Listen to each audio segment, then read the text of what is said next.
Welcome to Mark's train station. I'm going to show you how I built my trestle bridge for my O-gauge layout.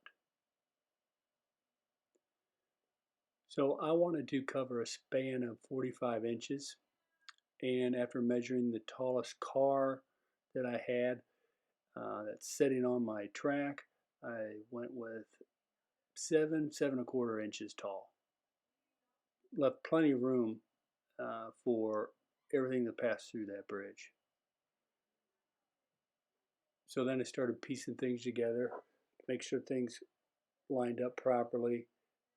Pretty simple. I did a left side and right side mirror image.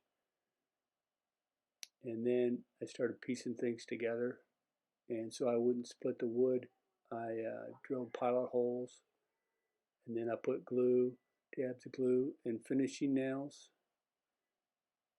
And then started coming together looking like a bridge. And before I put the bottom on, I made sure it was square.